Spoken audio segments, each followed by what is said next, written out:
So heavy, knock you down when you're down already. Oh, so much to carry. Why does everything gotta be so heavy? All the drama lately, yeah, it's overrated. So unnecessary, yeah, I just can't take this feeling anymore. Leave it at the door. I've been falling over, too much on my shoulders. You can only bend so much before you break down. All I really need is space to breathe. Why does everything gotta be so heavy? Knock you down when you're down already. Oh, so much to carry. Why does everything gotta be so heavy? Stop, just wait a minute. I just need a second to regain my peace of mind before I explode. 'Cause there's a lot of things I can't control. I can't control. Why does everything gotta be so heavy? Knock you down when you're down already. Oh, so much to carry. Why does everything gotta be so heavy? Ooh, to the people in the back, all the way to the front row, front row. Ooh, now let me hear it back. Sometimes I gotta let go, let go. Ooh, to the people in the back, all the way to the front row, front row. Ooh, now let me hear it back. Sometimes I gotta let go, let go. Ooh, to the people in the back, all the way to the front row, front row. Ooh, now sing it on back. Sometimes I gotta let go, let go. Ooh, to the people in the back, all the way to the front row, front row. Ooh, now sing it on back. Sometimes I gotta let go, let go. Why does everything go?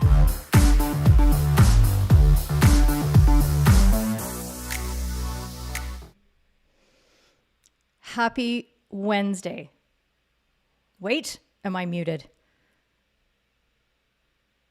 Hold the phone. Can you hear me? Am I on? Is this thing on? I love it when this happens. See, there's always something. Always something. I can't find my sound overlay. Window. Sound effects.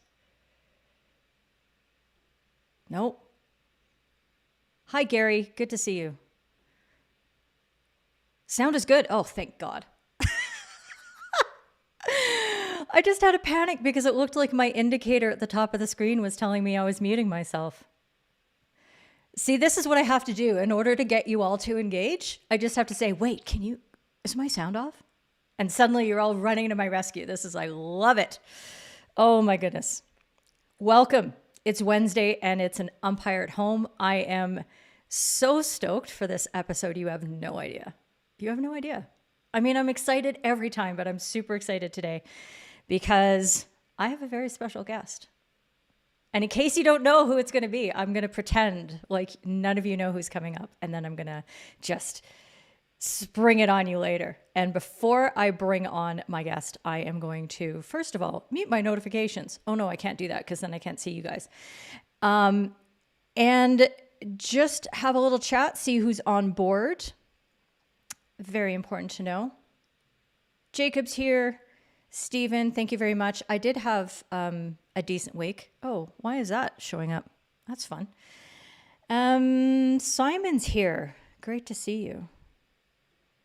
Ben, you like the picture on the wall behind me? I assume you're talking about the Klimt replica, not the original. I think that's in Austria right now. Thank you very much. Barry's on YouTube. Attaboy. Let me know how your experience is over there if you like that better, because I know what'll happen is you won't see the full conversation because I don't think that this plugin is working. The Restream show. So there you go. Great sound quality. Thank you, Gary. Hi, Scott. Good to see you. Let's see. Good moves. Be interesting to hear how Jakub copied or coped at the end of the third quarter. Yes, we are going to have a conversation about that. Oh, you just ruined the surprise. Damn you. Andrea, hi. You've tuned in. It was great to talk to you earlier this week. There you go. We do have idea. I don't know what that means, but if you are showing up as Facebook user, you need to click a little link in the description that gives permission to Facebook to show your face and your name in this program. So make sure you click on that. Rachel's here with a full glass. I don't think it's a Gales. I think you have a full glass because I know you, Rachel. I know your jam. Inga's here. Great to see you. Michael Pivko, hi. I have questions from you that I'm hopefully not going to forget to ask Jakub.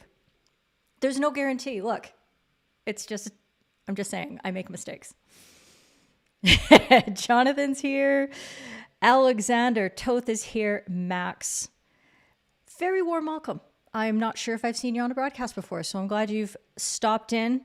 Alex is here down in the US. And Neek, as always. Sanjeev, hi. Great to have you on. Okay. Oh, I see. So now you're commenting on just how exuberantly excited I am today. I love it. That's exactly right.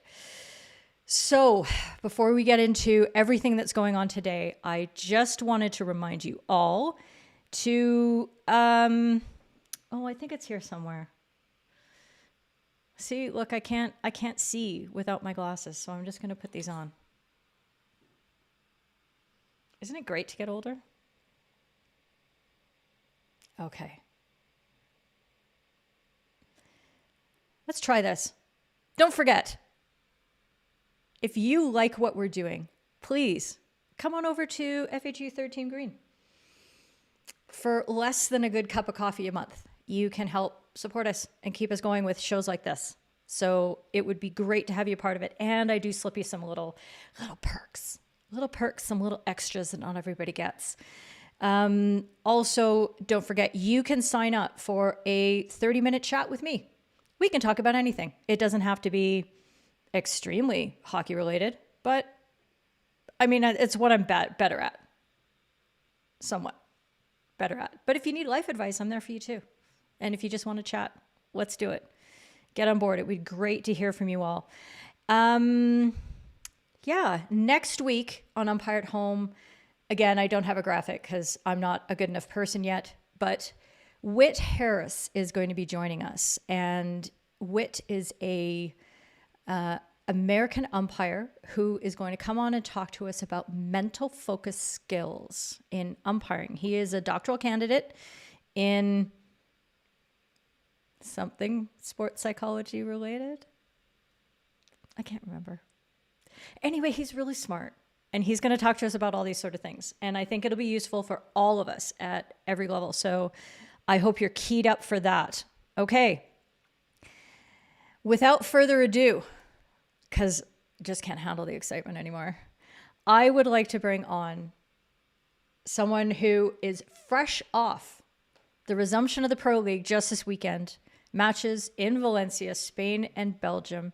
He is a Tokyo appointee. And we're all very proud to be able to welcome. And everybody put your hands together for Jakub Mejzlik. Welcome. Oh, goodness. And I need to unmute you. There you go. Hi. So once again, hi, Keely. Okay, sound issues. Interesting. Look. If that's all I do today... Can you hear me, actually? Can you hear me? I can hear you, yes. I hope everybody else can. Chip in the comments, everybody. Oh, jeez. Yes, it's Whit Ryan. Sorry, Whit. I'm just so used to seeing your name online. Anyway, Jakub, great to have you. Thanks for popping in. And we are going to have a big fat chat today. And I think there's so many people who are tuning in who are excited to ask you all kinds of questions about general things and maybe some things that happened this weekend, like whatever, it's casual, it's no big deal. But first off, Jakub, I was hoping that you could tell us kind of more about yourself from a hockey perspective, because you are from the Czech Republic. Very good. Hopefully, Actually, what do you have more than? Sorry? Okay, so Czech Republic. Yes, correct. What was before that? I'm not getting into that. I don't know. I don't know the politics of the region. I just know that it's been a tough time. So anyway, so you're from the Czech Republic, which isn't a traditionally big hockey country. How did you get into hockey, and how did you get specifically into umpiring? A long story. I was a football player in the beginning, like let's say from 3-4 years old when I was, yeah. So I was doing the same sport what my father did, and I was not following my mother's sport, what was hockey, and actually coming from a hockey family. So my sisters were playing. One is still playing for the national team.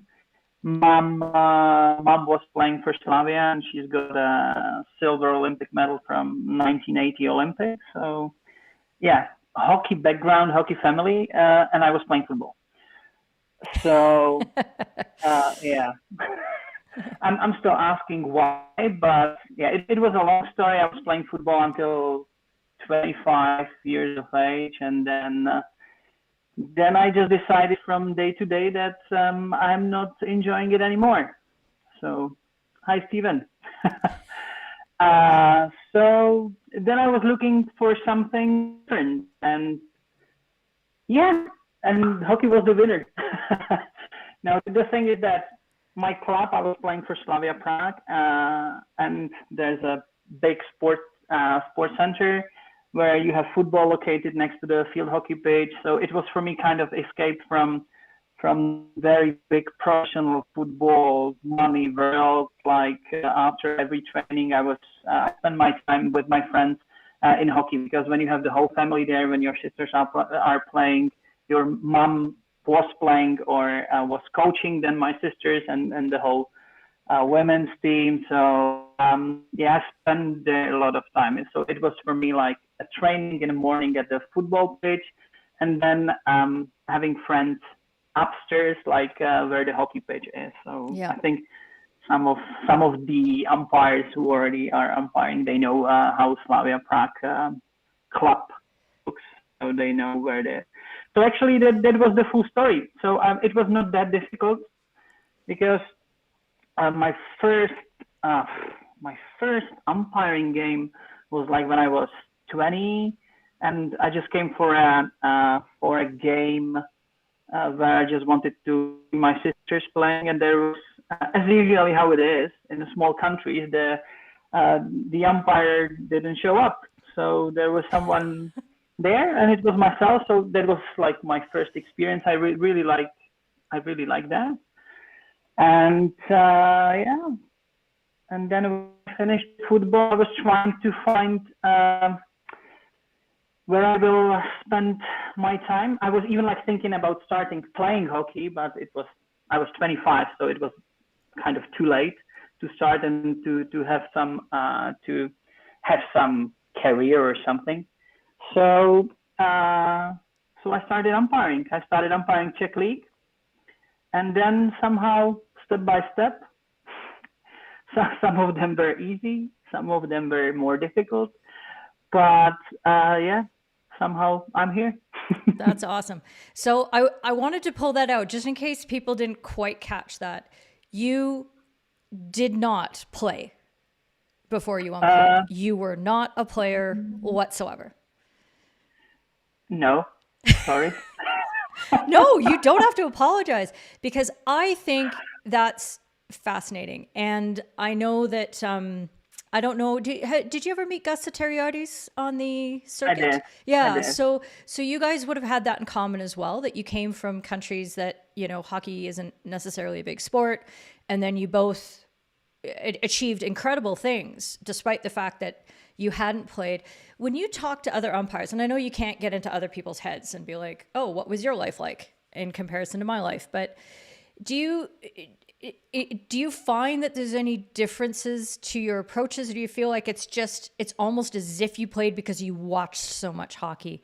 Is any contrast there, or do you just kind of feel like, no, we're all the same? I don't know. I think we are all the same. In the end, I think in the end is for me what umpiring is about. It's like more like from about the understanding of the game, not exactly like it. I was when I was studying the university. I really enjoyed umpiring basketball, for example, and I didn't have any experiences before with umpiring hockey, but it was great fun. I mean, like, if you understand the game, it doesn't matter what game it is, then it's much more easy for you, because I think rules you can learn. Okay, we have in hockey some tough rules, difficult rules. It's not always black or white, but I think if you understand the game, then everything is easier. Yeah. That makes a lot of sense. I actually myself, I haven't officiated any other sport, but I was really close to becoming a basketball referee at some point as well, like you were saying. And even before I got even close to it, I was thinking, okay, what's different about it? What's going to be the same? And I'm like, I'm probably your opposite, Jakub. I overanalyze everything. I mean, obviously that's why I'm here. And then you just tend to take everything in stride, and everything's just, oh yeah, just go with the flow and that sort of thing. But I was completely psyching myself out the whole time about how it was going to be hard or difficult or anything like that. But that's really interesting. And I think in a lot of the smaller hockey countries, that's pretty common as well, that hockey umpires will also officiate other sports, because there's just such a smaller pool of people, and you need generalists almost who can reach out, right? not jack of all trades, master of none, but I mean, just people who are into that spirit, and then they have time to share with other sports and things like that. True. That's what I think. That's what I think. So when did your international career kick off? Because I'm looking at the roster, and it seems to me that it starts in 2012, but that can't be right. You must have had something before that. No, it was a little bit earlier. I think must be somewhere around 2008. I think 2008 must be one of my first international tournaments. I think it was one of my first, even my very first tournament was under 16 girls tournament in Lithuania, where my mom was coaching, my sisters were playing, my father was a physio of the team, and I was a late call, like, we need a Czech umpire to go there. So I was just like, okay, fine, under 16 girls, fine. So I think, yeah, that had to be one of my very first tournaments. And then it was in time where still men can umpire the ladies tournament. So I had, I think, another two indoor ladies appointments. Oh, nice picture. There it is. Yes, Stephen Covey sent this in from one of your very early experiences. This says 2008. And he told me where it was from, but I've missed it. There so you must go. Be March. So indoor tournament, maybe? I just can't remember. Yeah. No, that's. We are getting older, Keely. Tell me more about it. I just had my birthday last week, and that's all I'm hearing. Oh, I got to slip this one in because this is hilarious. This is Matt Harrison. Question for Jakub. How hard was it to decide to miss the Euro meeting tonight and instead speak to Keely? And how large is that fine going to be? Okay. Matt, thanks for the question. Actually, Keely was the. I need to find the right answer because it can change my whole career from now. No. Keely just booked me earlier, but I fully apologize to Euro Hockey, and I'm sure they are enjoying the meeting now, and I'm sure I can play it as a recorded show. Let's say. But I was in touch with them, so. Yeah, I don't see why they're not all here. I mean, this seems like way more fun than having any kind of umpire meeting. Like, let's all pile in and ask Jakub a bunch of questions. And yeah, but that's just me. No, what can I say? I thought that we just gonna hide this, and no, actually. Oh, there's no hiding. There's no hiding. Okay, no hiding. Fair enough. So Paris. Steven's Paris. just giving the feedback that it was Paris and it was the outdoor clubs. Oh, I remember that. I think I remember a game where I was umpiring with Bruce there, and I think it was kind of a lot of red cards. Maybe it was Rome. I don't know. But yeah, must be good. There you go. That's awesome. Paris, And in conclusion, 2008. Matt Harrison says, yes, a very large fine then. Absolutely. What can you do? What can you do? I also extend my apologies to the Euro Hockey umpiring group and to Miriam, my old friend, who I haven't spoken to in a very, very long time. I mean, we're young, but we are old friends, for disrupting the plans and all that kind of thing. So very sorry, but I'm glad you are here anyway. So yes, around 2008, maybe you started out. I was wondering if you could maybe touch on a couple, maybe your favorite tournament that you've been to so far that isn't one that we would expect might be your favorite. Is there like a sneak surprise where you thought, oh no, this isn't going to be a great tournament or a great experience at all, and it was just gangbusters for you? That's a hard one, hey? Oh, you're muted. Jakub, you're muted.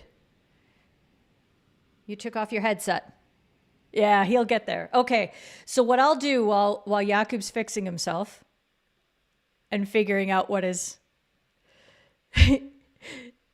yeah, you're still muted. He doesn't know what to do. Just do some troubleshooting. You'll be fine. Okay, I'm going to put myself in the main screen, and Jakub, you go sort out what your jam is. And I'll keep talking, Jakub, and as soon as I can hear you, I'll be able to bring you back on the screen. Okay? So you just need to change your sound settings. So while he's doing that, I'll just talk about a bit about his resume and some of the tournaments that he's umpired at, because he does have an extensive resume in here. And of course, I mentioned earlier, Tokyo appointee, which is just an incredible achievement, obviously. He's done Pro League for the last 2 years. The Olympic qualifiers, he had a set of those matches. And which one was that he was doing? I'll flip over. He did the Netherlands-Pakistan tournament there. And let's see, as we go back, the Champions Trophy in 2018, the Champions Trophy, the Asian Champions Trophy in 2018 in Muscat, Oman. That must have been an amazing experience. I want to find out more about that when Jakub gets situated. And let's see, the Champions Trophy in Breda in 2018, Euro Hockey Championship 2017. I mean, lots of really, really big tournaments and a lot of pressure. So I'm going to be interested in hearing how Jakub's experiences at those big tournaments, especially fairly early. Oh, he's shrugging his shoulders and he looks like he's not happy. Jakub, get in the messenger and tell me if there's anything I can do to help. Maybe I need to kick you. Maybe we need to rejoin you. Okay, so I'm going to hang you up and then you can rejoin us. You can click on the link again and then come back in. Does that make sense? Okay, he's giving me the head shake. He's like, okay. All right. Fingers crossed. This is it, right? This is what happens. This is live streaming at its best. And I've gotten to the point where it just feels like umpiring, where I know I'm going to make mistakes. And it's, do I handle it with grace or not? I don't know. Let's see. So, and there's some indoor in there too. And yep. That might just be it, Simon, that he decided that he needs to go to the Euro meeting. Let's see. Guest should not be in the green room. Remove from green room. Please. Oh, keep talking there, Jakub. Can you hear me? Yes, you hear we me? can. Can you hear me? He's back. Ah, I need a DJ air horn. issues. Sorry. It's fine. But you already started with that in the beginning. I So it did. must be then your fault. It is. It is always my fault. I take full responsibility. It's my show. It's my fault. Okay, so I was asking you about your favorite tournament that was kind of unexpected. Does anything? Yeah. And I was trying to answer that it was, I think most probably it was Rome, because we really had, it was Euro hockey tournament somewhere deep in 2000, I think 10 or 9, must be 2010. And yeah, it was great fun. We've been a great group of umpires, and we had a great official evening, official dinner, like next to the Olympic Stadium, where's the tennis club Foro Romanico with all the statues, and of course Rome. Great food, and yeah, well, I'm a food lover, so you can imagine. So it was a great tournament. Okay, good. Fantastic. Thank you very much for that answer. We got Jenks chiming in here. Jakub, sponsored by the Czech government, secretly thinking that you might be a spy. Did you want to confirm or deny these rumors, Jakub? I can't confirm anything, so yes, I am. Oh, that's perfect. That's perfect. But that's fine. I was not expecting anything else from him, because he was already texting me messages. I think three days ago he started, and now here we are. Oh my goodness, constant torment.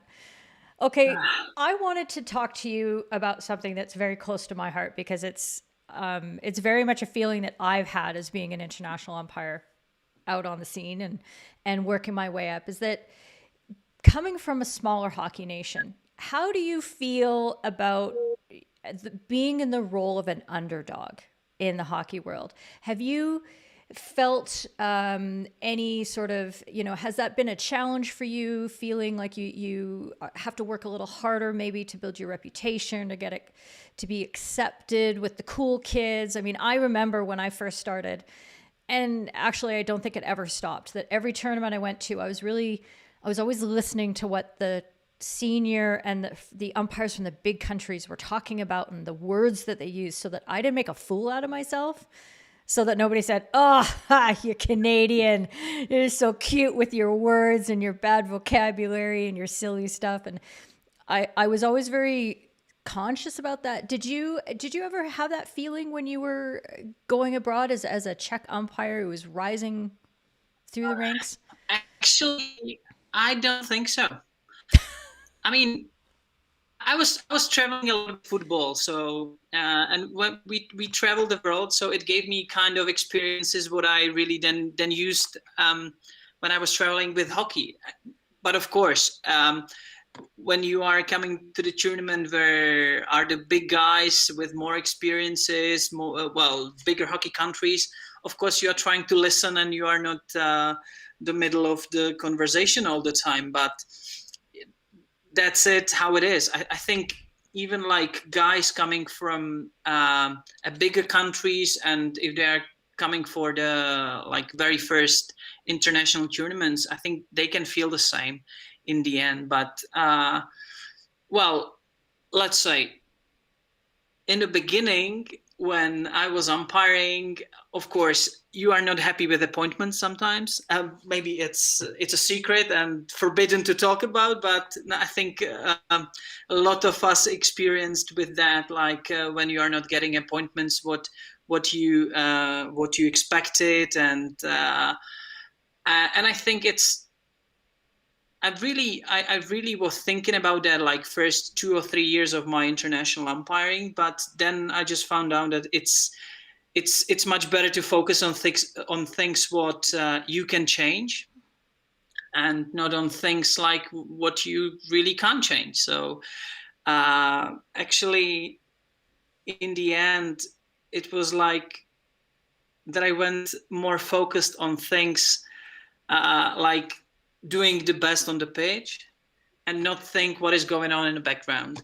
So it is most probably is the answer also for being from a small hockey country. In the end, now I think it helps me from being a small hockey country, because then you are not umpiring your team. You are not like my very good friends are in a big tournaments now, and they are like watching how their team is playing, because it shows them that, for example, they can't do the final. Look on Christian Blasch. Yes. I mean, Germany was always playing in a final, so for him, like being in the Olympics final, it was the most difficult thing. But in the end, he was happy enough that Germany was not playing in the final last time. So Yeah. I don't have that kind of stuff to think about. So now I think in this stage it helps me, but on the same hand, it goes with that. I just think it's now not the question about where are you from, but how you perform, and I think that's the thing. What it has to be like that. Yeah. So when you've been appointed to a big tournament, and we'll put the Olympics aside for a moment, because I know there's a lot of special arrangements that go into that. But let's say you've got the Champions Trophy coming up. Do you do anything different or special in order to prepare yourself? Because I would expect that, let's say you are Christian Blasch and you're in Germany, you've got all these amazing club matches that are probably going on around the time to help you prepare. What do you do in order to get yourself ready for that kind of high level experience? I think I can split it. I can split my answer to two different things. One is going to be your fitness, what was always my part of, and it is still. And second part of the answer is gonna be the hockey preparation, as the quality of our league is not the best one. It's growing, it's great, but it's still not the same type of hockey what you need to have before the big tournament. I'm always trying to find some nice preparation games in different countries. So I went a couple of times to Germany a few years ago. I was glad to go to Belgium a couple of times, and even like going to Austria helps me in a preparation mode. But at least before the big tournaments, there are some international friendlies. And so, for example, I don't know, 2-3 years ago, I went to Dublin. I was invited by my friends from Ireland, so I went to Dublin to umpire friendly games there. What was absolutely amazing to have some fun in Dublin and umpiring some games. And there was even a sun shining in Dublin, so surprising. No, actually, so that's the hockey part, and the fitness part is for me kind of. I think I need to put more focus on, because, as I said, I really like food. I like cooking, and that's it. And you don't hate wine either. You enjoy some wine. The connection is wrong again. No, well, of course. I mean, a glass of red wine for your dinner. Yeah. Not every day, of course, during the weekends. No. But no. Now, very serious answer. I think it's very important, at least how I found it. It's very important that you are coming for the tournament prepared. Mm-hmm.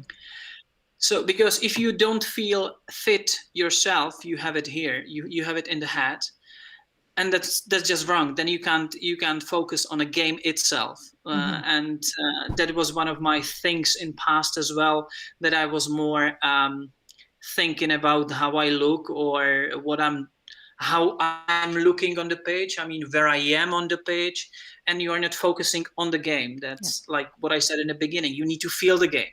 At least I must feel the game. That's my style of umpiring. If I don't feel the game, then some issues can come. So I put more focus on the fitness preparation as well, because I really don't want to think about it, and I'm late somewhere, or I don't have enough power to go through the whole game. So that's it. That's very simple in my eyes, like hockey preparation and fitness. Yeah, you were carrying a bit of an injury for a while, and you had a surgery recently. Can you kind of take us through the process that you went through? Because I know you worked really hard on your rehab. when you came back, I saw the pictures and I was like, yeah, that's going well for you. So how did that whole experience also help change your mindset maybe about your preparation for tournaments?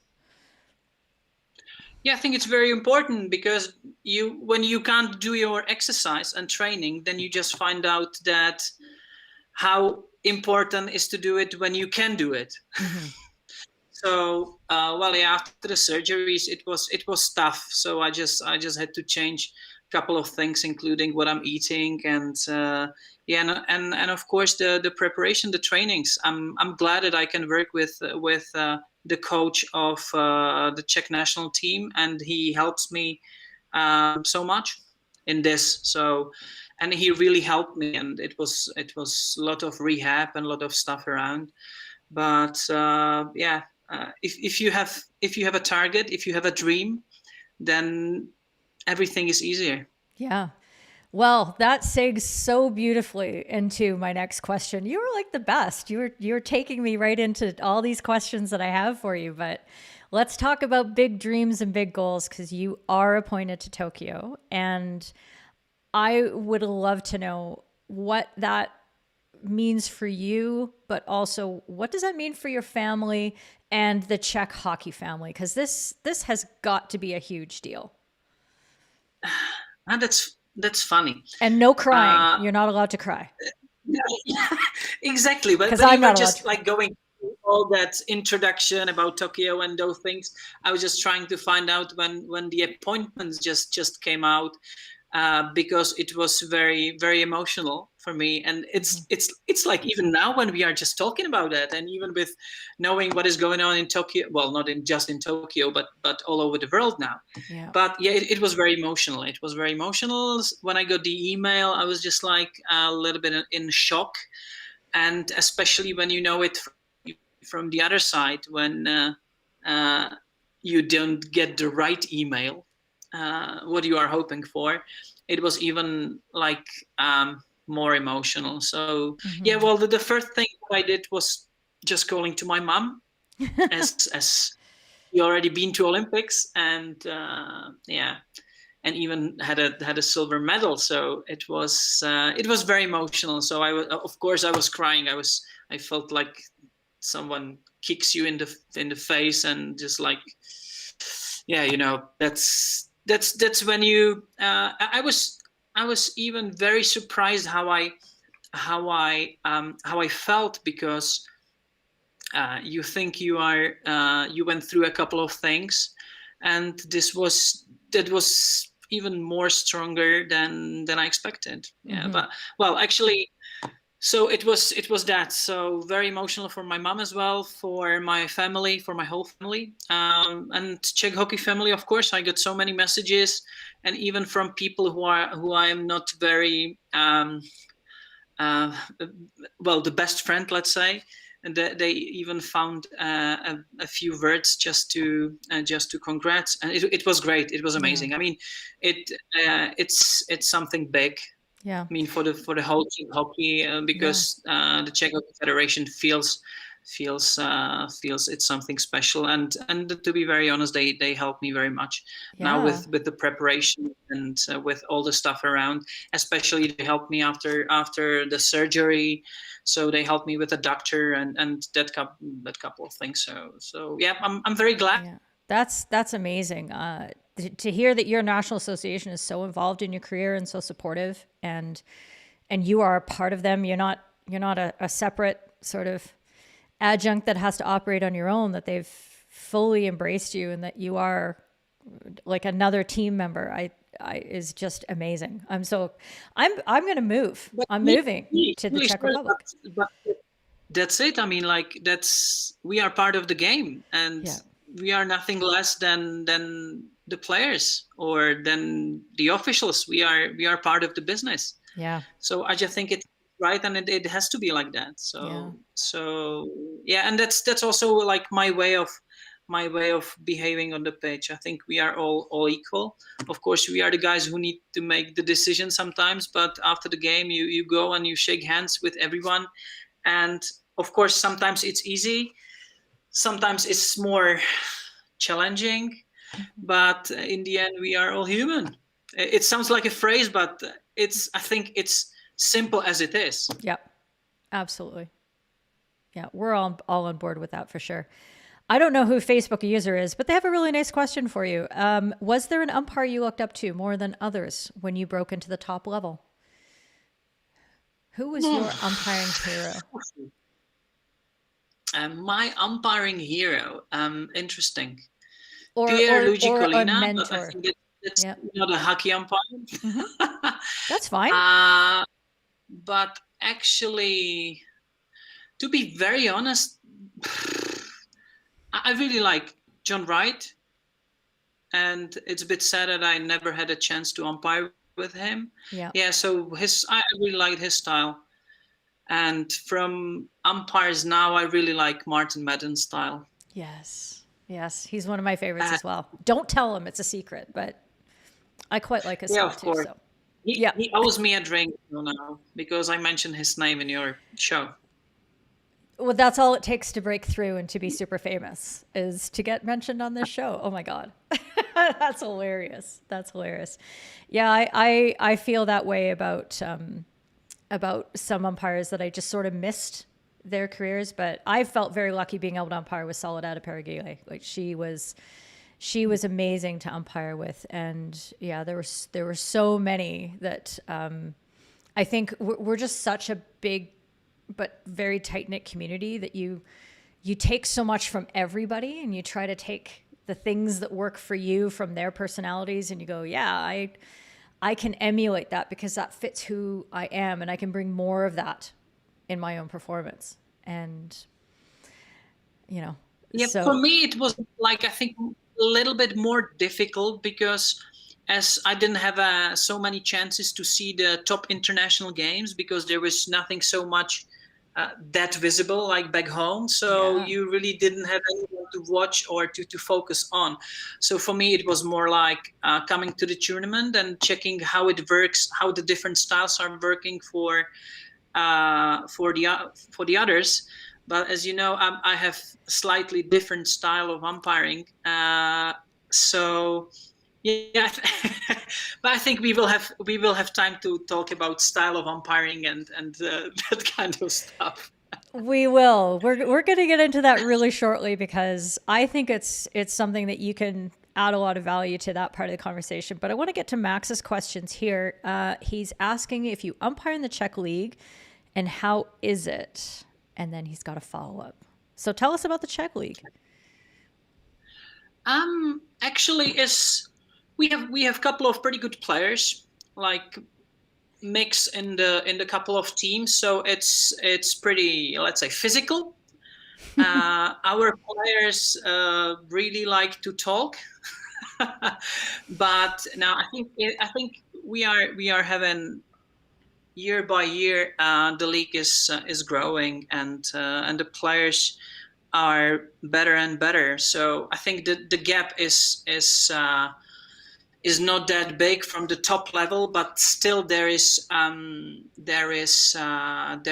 of a gap, and especially you can see it in the Euro hockey tournaments. I mean, not especially now comparing the Czech team with another, but I think one of the most difficult tournaments we have are the Euro hockey tournaments and even EHL. I just found EHL as the most difficult tournament or most difficult games.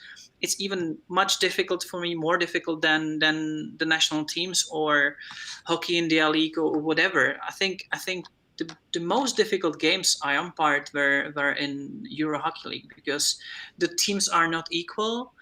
Even the players in the team are not equal. You have some superstars, you have some lower level players. So it's not that easy to predict situations. So yeah. But actually, I really like to umpire in Czech League. Yeah. I really do if I have a chance. Of course, you need to split your time for the preparation for the bigger tournaments. So if I have a chance to travel abroad, I go. But definitely, I like to umpiring, especially now in the new house where I have a hockey pitch just 200 meters from here and another one a kilometer. So that's perfect. What? Oh my gosh. Was that one of the reasons you moved into that place? Was the proximity of the Of pitch? course. Yeah, just umpiring from my living room. That sounds exactly like my style. I love that. I absolutely love that.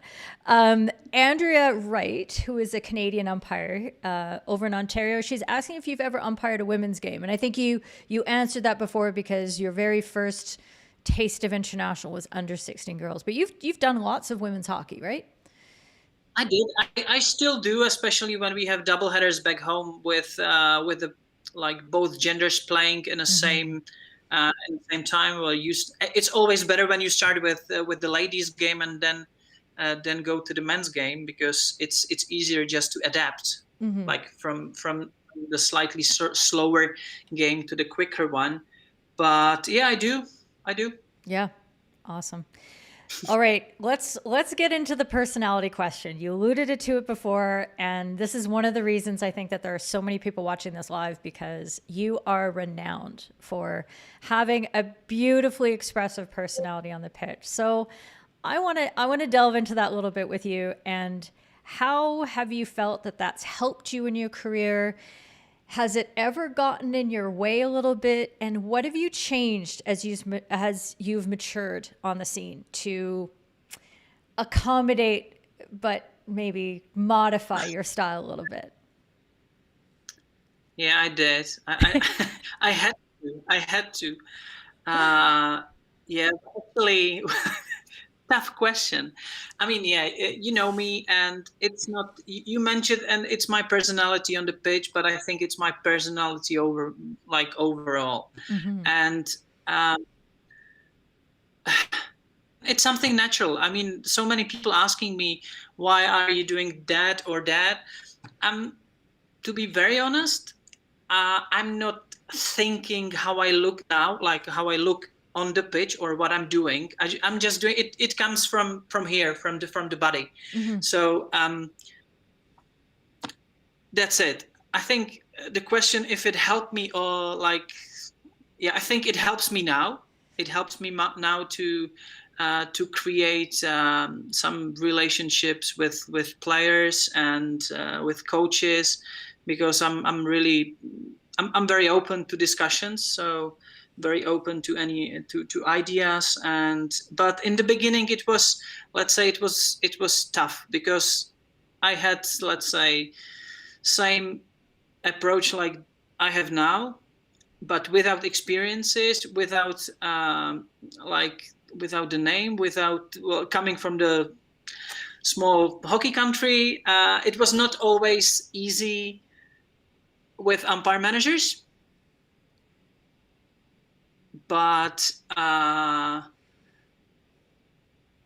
I felt it now, I mean, even when umpire managers were not happy with my performance, and then they told me that I can't do it, yeah, I always try to take something from it.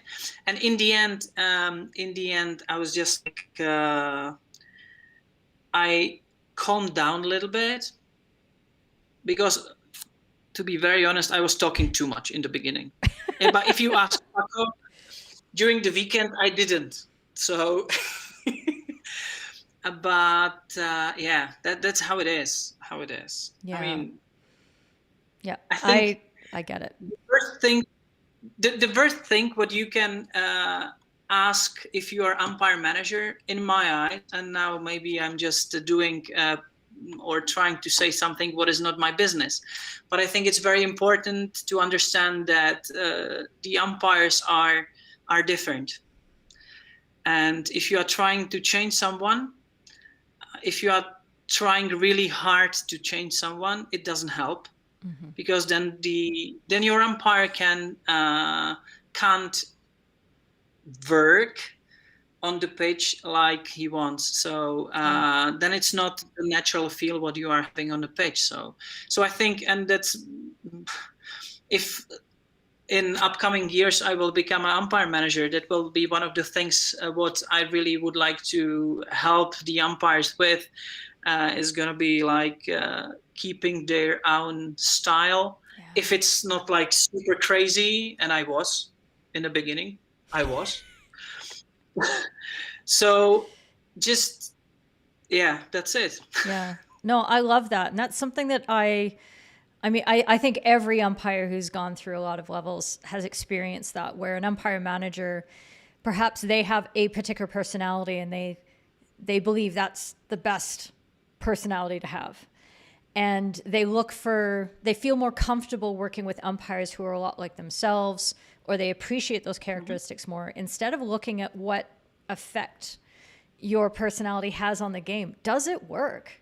Is it getting the results? If it's getting the results, then that's the most important thing. So that's something I've been working very hard at myself, is saying, okay, this umpire has this personality. Is there a way I can maybe help them, just guide it a little bit so it's most effective for them, but not to try to change them, because yeah, you can't do that at all. Yeah, for sure, you're absolutely right. I mean, like, and I know even my personality was not working all the games, and it's not working. Yeah. In every single game. Yeah. So it was about finding the right balance without chitty chatty, because if you are talking to players during the whole game, then they are not listening. So you need to cut it to important ones. Mm-hmm. Of course, sometimes if you are experienced enough and players trust you, you can say some joke as well. But no, no. What I'm just saying is just like, you need to find the right balance, and it's about finding the line where, if you are happy with what is going on the pitch, you can be happy Jakub or happy umpire, whoever it is, and you can be nice, but play. And if players understands you and playing how they need to play, everything is fine. But my biggest learning point was, if it goes over the line, yes, then you need to change your style. You need to have a plan B, and plan B. That's a phrase, but you need to be prepared for what will you do if they will not do what you like. So that was, and that really helped me. And from some umpire managers, and even from my colleagues, what I learned and how I learned was to finding the plan B and use it during the game. Yeah, I love that. That's great advice. I really like that. Max just wanted to follow up from the earlier chat. What's the biggest difference for you, Jakub, between club and international hockey? And which one do you prefer? You seem to really like the club stuff just because of the challenge. Is that fair to say? The EHL. It is. I really like hockey. Yeah, no, for sure. EHL is the biggest challenge.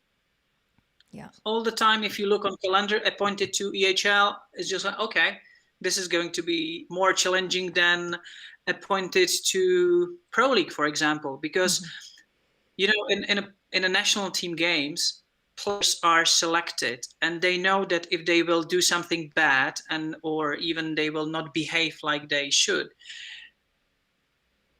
they will be kicked out. I mean, especially in the team. So and that's totally different than what they are doing in the clubs, because it's sometimes interesting to see how the same player is behaving in national team and in a club. It's because if you are coming, especially in countries like Belgium, Holland, Australia, if you are coming to the national team, you are almost everyone are on the same level. But in your own club, you have your history, and most probably you are the best player there. And maybe you have, I'm pretty sure that you have a different role in the team as well. So then it's interesting to see how different approach has it to some players. Yeah, that is really interesting. I haven't been exposed to enough club hockey, especially not internationally, to be able to have any feeling on that. So that's really neat to see, for sure. So maybe this is a good time for us to seg into the actual match that we're pulling a few examples out of from the weekend, because you were over in Valencia. It was Valencia, right? Yeah. I try to. I recognize the pitches now. I've watched so many games. I'm like, oh, that's Valencia. That's this place. That's this place. But these were the first matches since was it late November with the Dutch GB Belgium sort of triad series. Yeah, something like that. So it must have been really exciting to be able to get back and for these matches to finally get underway and that sort of thing. How did it feel for you getting back on the pitch? Because it had been a hot minute for you. It was fantastic. Like first impression, fantastic. Appointed to Valencia from -10 to +20, fantastic. But finally hockey, like no one cares about the weather. But for me, it was the first game after, like first hockey game from mid-September, and first international game after a year, I think after the game in Argentina. So I had to pull that out because it's the weather and the haircut that you were able to get when you were over there in Valencia. Yeah, well, I was happy to have a haircut because maybe I'm one of the few ones in Czech Republic who has a haircut because we have everything closed here. So I was umpiring the first game in Valencia with the old haircut, and then I was happy enough that the barber shops were open, and so I was having a fresh haircut then later. So no, actually was great fun, and it was a great feeling to be back on the pitch. And it was one of my discussions with some of the players and I think Michel van den Heuvel was there after the game when we were discussing a couple of things after the second game, I think it was. And he was asking me if about some stuff, and I was just trying to explain him like, look, yeah, I understand you've got a point, that's fine, but I was not on the pitch 7 months. It was my first hockey game, and there was a Felix Denayer coming in, and he was just like listening to us, and I just turned to him and was just like, look, Felix, like if you're not having a game in 7 months, how do you feel on the pitch? And it's like, yeah, sometimes lazy, yeah, so difficult. So and then I was trying to explain them, and that's same for us, same for umpires. I mean, you need to get the feel back, and I mean, it's very important for me. It's very, and I was very surprised that they understood the whole thing. Like, yeah, actually, we never looked on that from this perspective. Like, yeah, that's cool. So, and then everything is, I think that's one of my things where I'm really happy that we have very open friendship with players and coaches as well, because I can't imagine this happening in football or in different sports, and that's why I'm really happy to be in hockey, like with this kind of approach between players, umpires, coaches.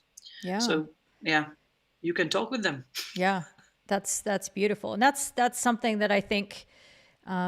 Listening to you and having the previous conversations where you've shared some of the ways in which you've communicated with the teams and that sort of thing, and with different players, it really drives home the point for all of us is that part of our responsibility to the game and the way in which we can be better umpires is to actually just be nicer people to the people we're serving. And if we reach out to them and be like, hey, I'm a human being too, this is what happened to me and this is how I'm feeling, can you give me a hand? And you ask for their support in a direct or indirect way, then people respond to that, because as soon as you see the humanity behind the role, and it pays dividends, doesn't it? It pays dividends on the pitch. So yeah, for sure. And I think that's going to be one of my advices, like even for umpires who are starting, just don't hesitate and talk with the players after the game when is the right time. Ask them if you are not happy with some of the decisions. If you are unsure, ask them how they feel it, and because for me it was coming from football. My biggest advantages, one of my biggest advantages in that time was that I was talking with the players after the games, and we discussed because almost everyone, I knew them. A couple of them were my friends, and we discussed what happened on the pitch, what not, and I had a chance to have the players feel from the game. And I think that's especially when you are starting umpiring, it's very important. It's very important to get that feedback, to get that players feedback. Yeah. So sometimes. Sorry, go ahead. No. I just said, of course, sometimes if you make a big mistake, then the feedback can be very straight, but you need to be ready for that. But even those mistakes can put you forward. So that's it. Yeah, and those can be the biggest rapport building moments too, because you really are showing your vulnerability. You're just saying, "Yep, I'm here for everything you have to say." And it's easy to talk to coaches and players when everything's going well, and so much harder when it hasn't. And I think they really appreciate that. They understand that for sure. So I watched both of the games, obviously, and I think many other people did as well. I was interested in sort of your feelings because you've done a couple of these double game sets now. How does it change your approach from one game to another? What are you doing in between the games, and how do you feel as you're going into game two, and specifically here? What was the mood like, the atmosphere, and was there anything that you were particularly focusing on as you went into the game, or were you just going in to do your best as usual? Well, we did, but actually we were ready for that. The second game will be different than the first one, because the first game was after a long time, very long time for both teams as well. Mm-hmm. So they both had training camps before. So we were expecting something more. And well, in the second game, it looked that the teams were a little bit more tired. So, and then late somewhere, then some late tackles. And yeah, we were ready, and we discussed it with Paco before the game. So I think it's always important if you have those kind of double headers, just to be ready and trying to analyze as soon as possible. And if there's because International Hockey Federation gives us the records of the games. So when it's on time, it's great because you can check all the videos, all the important situations, what you want to go through, and even sometimes you can check that on a video. So, of course, are ready for the second game that is going to be something different than the first one. Mm-hmm. Right. So it's about having those alternate plans, right? Yeah. Exactly. And I think it's for the teams because they know how the team was playing in the first game. They're going through videos. So I think we are not that far from how the teams are preparing for the second game of the doubleheader. So yeah. Okay. Here's a really good question from my friend Jade here. How did your approach to the games change, knowing that you weren't going to have a video umpire and that Loreen wasn't there in the booth for you? Because you've been doing a lot of matches with VU these days, and all of a sudden, boom, you're not. So how did that change for you? I thought there's going to be no change. I was just like, okay, classic, old school. And then you're coming on the pitch, and you just find out that's, okay, we are missing a real important part of the game. And really, just after this experience, I just found out how important it is to have a video. Because the process, what was going in my head, and I think we will discuss it later about the clip, what happened in the end of the third quarter, like Rob was asking already. So, he might be on the broadcast. I'm just saying. Yeah. Just watch what you say. No, it was really for me very surprising that the process, what was going in the head was counting that we don't have a video umpire.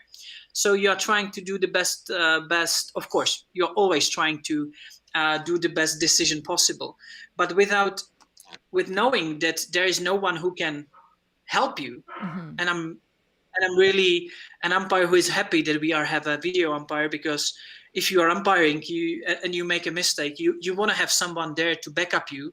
Yes. And to correct the mistake, because you really don't want to be the guy who cost the team the win. So I'm really happy we have a video. So and actually it really affect especially that decision in the third quarter. And I think if we would have a video ref, it would be very easy and even much simple for me.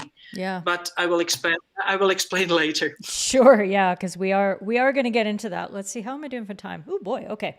How much time do you have, Jakub? Do you need another drink, or we're good to go? No, I'm fine. Okay. Fine. Halfway there. We'll start. So I just pulled out a few clips, and one of the first ones that I wanted to pull out. Ahmed 410, did it Turkey This for might India, be a bit loud. And Jeroen Delmet 401, and now John Doman at 400. We're As soon talking as I about found my sound outdoor levels, I'll turn senior that caps. down. And that is, phenomenal record. It's the consistency of his performance. If you look at what he's done over time. So one of the reasons I pulled this out, Jakub, is I really liked watching your backpedaling here, and you're in the inside of the pitch and allowing the play to sort of throw out to your sideline there. How have you changed your approach with positioning over the last few years? And how much of that has to do with the hockey and styles that you're now seeing at the top levels? It's interesting because it was looking like a big issue how we as umpires, how we are moving on the pitch. But to be very honest, I didn't change it so much. I was lucky enough that when I was playing football, I was playing left defender.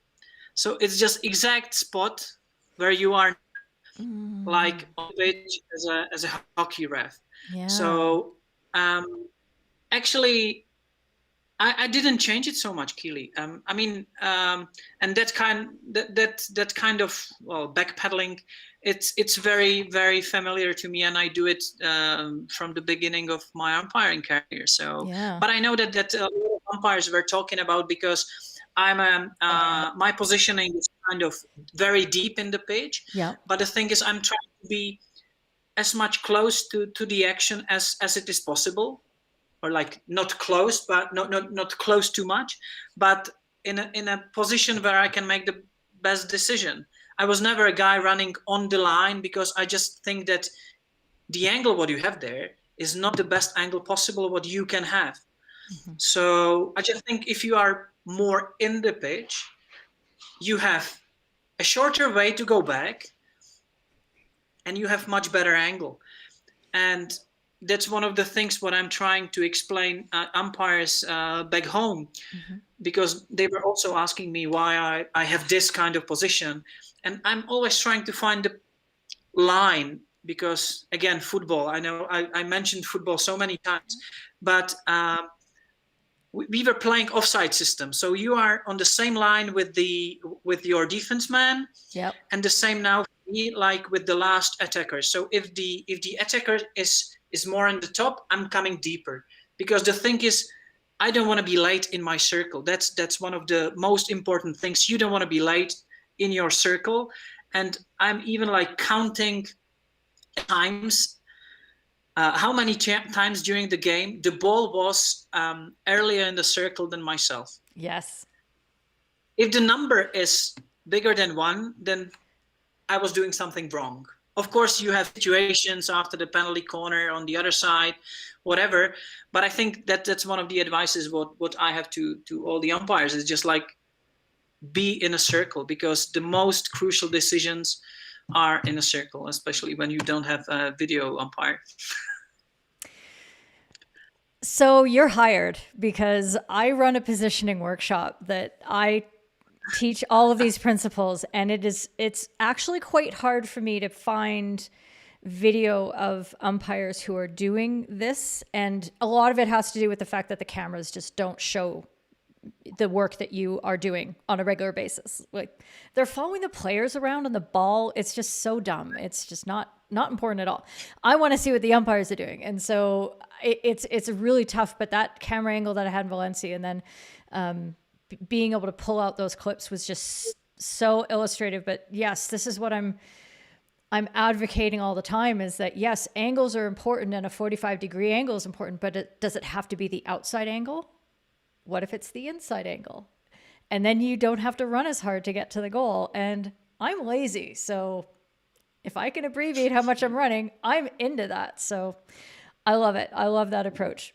The other sort of positioning related one I wanted to pull out is this one here. I'm just going to mute that right away. And this is showing you in support. And hopefully your head isn't exactly in the way there. But what I liked about this is I'm watching as you're moving inside. And then as soon as there's a turnover, you're immediately on your horse to start moving back. And your first instinct is to move back there. How long did it take you to feel comfortable being that inside the pitch when the ball is in your colleague's controlling area, as it were? Or was that always just super comfortable for you, again, because of football? The B is correct. Yeah, it is still very comfortable because I felt that, because I feel, but it's the same principle like in hockey. If the ball is on that side, you need to move yourself to that side as well. And you can see, I think it was a long corner or something like that. The ball was somewhere in the corner on Paco's side. So I was trying, like, not going too far to his circle or quarter. And I just went to the middle because I just feel you're closer to the ball. And then exactly what happened here, they lost the ball. Your first idea needs to be switch off, go back, check where the rest of the players are, and be ready for the situation. Mm-hmm. This position is really pretty deep. Like I don't want to say I'm going there all the time, maybe not that much, but it depends where the attackers are. Yes. You have attackers who are more up, never can go that deep on the pitch. So, or you can, but then you can be easy in the troubles. Yeah, absolutely. And yeah, adjusting to where the pressure is coming from that's what you have to count for. It doesn't really matter how deep the ball is. It matters where the other team is and the chances of them picking up the ball and then attacking your goal where you want to be there first. So yeah, I totally agree with that. That is awesome. Another clip that I pulled out. What did I do? Okay, and this is sort of related to the positioning stuff because this is about the aerials coming in. And actually, I should play the sound on this one. And maybe I'll play it again from the start. Low part, measured one over the top. So that was a beautifully quick whistle on that one. And as we're watching, you have that interior angle and the ball is coming towards you. Is that something that you really focus on in your positioning? And does that give you confidence to get those aerial decisions spot on? Yeah, I think, well, the aerials, it's a story for itself, I think. But exactly, if you are in a right position, if you find yourself in the right position, then to make the call is much easier than, for example, I can't image myself being somewhere next to the line because then you don't have the right angle. Now I just see a clear ball, and the thing is that umpire managers and International Hockey Federation want from us to blow that kind of stuff quickly to avoid the danger.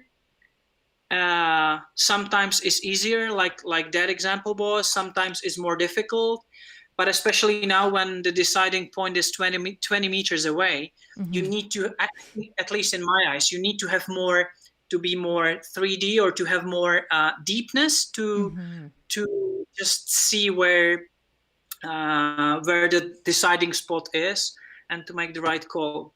Of course, you have, for example, this one. It was not the easiest call, but I think the players were together, so I just went for the ball for the defense.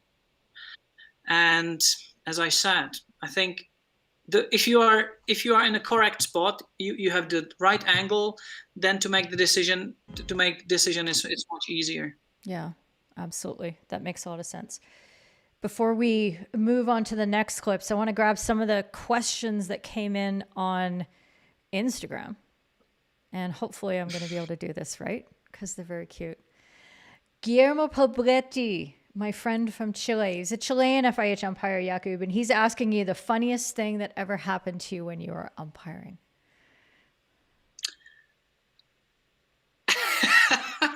I exactly know the answer, but I'm not sure if I can say it. Can you give us a G-rated version of the story? Is that possible? Okay. It was in India, in Hockey India League, and the Indian food during the game. Okay. I think that's enough, right? Sometimes it's very difficult to hold everything what you need to hold. But that was one of my learning points. You need to have 2 pairs of black pants for umpiring. So that's nice. Thank you to Chile for this lovely question. I was trying to be as honest as it was possible. Thank you for your disclosure. That was fantastic. Okay. Ramit, 1359.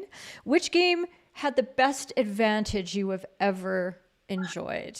So, yeah. Was there any like massive advantage that? Yeah, I think massive advantage. I think I can't remember because there were so many. No, just joking. I really can't remember for the like exact one, but I think you can see it on the videos because if you play good advantage, you feel it, and they score a goal. That's a time when you can celebrate the goal with a nice gesture and nice whistle. So I can't remember when it was, but well, I think people or spectators or the other umpires can see it on the screen because we can celebrate as well. Yeah. Kindly hit it, but we can. Absolutely. When we deserve. There was an EHL clip from a few years back that was making the rounds, and it was Nathan Stagno. Did you see that one? And he just boom. Yeah. And he just brilliant advantage. So good. Loved it. Okay. Let's see. Mr. Barstow. Oh, that's over my face. But he's saying wasn't that the funniest time? Was that not it? I thought Daniel is at the meeting with Eurohockey, but okay. I know. That he is. There's a surprising. Good to have you here, Dan. Surprising number of them. Actually, falling from the chair was one of the highlights of my career. Yeah, especially when you are going to the Champions Trophy, happy to enjoy Champions Trophy in Holland, enjoying the first game, Holland-Argentina, and then you broke your knee and your meniscus out. So till the end of the tournament, you need to sit in a video box. Yeah. So, and then you have so much time, but when you're spending in a video box so much time, then you feel more comfortable there. And you kicked back sometimes and yes. The chair just broke itself, and now it was good fun. Yeah, there you go. Yeah. I noticed that I have it right on. I'm just gonna pull it up really quickly. And for all of you at home, if you have not yet followed Jakub on the Instagrams, please do, because it's quite funny. So hopefully there's his tag Really? there. Mejla, but if you follow me, you'll be able to go see you'll be able to see Jakub's tag. So go follow him and support him as he tries to stay on his chair more often because that would be important. Okay. This is hilarious. Gareth, how do I share a video to this? Everybody's got your back today, or the other way. Okay. He was my roommate in that tournament. So why doesn't he have the video already? That's what I want to know. So just getting back to the aerials that we just showed there. This is an interesting question from Thomas Holbrook. on that first aerial, my umpire, maybe this is a coach, would want a card for that breakdown. Interested why free hits to the attack are more often the yeah. So I'm not sure where Thomas umpires. Maybe he'll chime in and let us know where that is a predominant interpretation. But what are your feelings about that, about personal penalties with 5 meter infringements? I think I can imagine like giving a card for like really intentional coming to the player or making a danger. But I think it was not that, at least for me on the pitch, and even now how I see it on the video, it was not that kind of clip where I want to really go for a card. Because for me, I don't want to see look for excuses for the players, but I was checking the head of the player. He was watching the ball, and it was, in my eyes, it was just an accident accident. He was just trying to play the ball. Yes, of course, sometimes players telling you I was just trying to play the ball and doing bad things, but I just don't think this was the situation for the card. Yeah. But as I said, I can imagine giving a card for this kind of stuff, but not this time. Yeah. Okay. Thomas is sharing that he's in Midland in his Umpires Association. Okay, Thomas, I'm going to be working on this with you folks. So stay tuned for that, I hope. We'll have some conversations about that. Very interesting. Just coming back, and because cards are an issue as well, I think. For me, it's always like about the context of the game as well. With the cards, I mean, those 2 games, I think we had only 2 cards in Valencia in both games. I think we of course there were chances where you can go for a card, but we just didn't feel it was necessary to go for a card. And I think it's and it's sometimes tough watching that kind of clips. It's just like it's very tough to say if you don't see the whole game. Then it's very difficult to say it was a card, because in some game there can be a card, in another game it's not a card because of the context of the game. So absolutely. Yeah, just for the card. Yeah, no, I totally agree. It's we're trying to focus on what opportunity gets taken away in that moment, and that's very, very context dependent. So that's very interesting. Good chat about that. Okay, you ready for it? We're going to the big one. One of the 2 big ones. Are you ready? You are. Okay. Of course. A straight strike. This is one that many people are tuning in to talk about. They're going to have to improvise here on the reverse stick. And that's too high. Initial shot. First shot too high. So I'm playing the commentator's discussion. Was from outside just the once. Circle onto the defender, so it's not the first shot. And so hopefully everybody at home can hear, and you can hear as well, Jakub. This was stopped inside, taken outside. That's a drag in. You can't classify that as a shot. So therefore, that's a first-time shot on goal above the backboard as a hit, in my opinion. And then you and Paco came in and had a little chat. And we moved along. So this is going to play a few times in the background as we're talking, just so everybody can have lots of looks at it in case they haven't been able to get eyes on the situation before. So, these are always difficult conversations for us to have in public, but you and I have already, had some chatter about how we want to, approach this. And we're going to be mindful of the fact that Paco isn't here, and maybe I should have invited him and had him on as well. And that's my fault. Good learning points for me as well. But I wanted to talk to you about sort of your perception of this event and how you work with your teammate in this situation and why. And this kind of gets back to the video, not having a video umpire as well. So tell me about how this sort of all fell through for you. Yes, I was somewhere next to the middle line, just checking what is going on, and I will talk about very straight and open how it was. I felt that it was a goal. Like it was like you are standing there. It looks like there's goal. Okay. So then Paco stopped the time, blew the whistle, stopped the time. And of course, in that kind of situation where you don't have a video ref, you're just coming together because you really want to make the right decision. And what you are doing, and I think all of us who are umpiring, we experience when you have a different idea what was going on from the other umpire. So it's about finding the right call for the game. Mm-hmm. So we just came together and discussed it. So I was asking Paco what he was telling me about the first shot, no shot, that he was sure that it was a pass, so it was never a shot.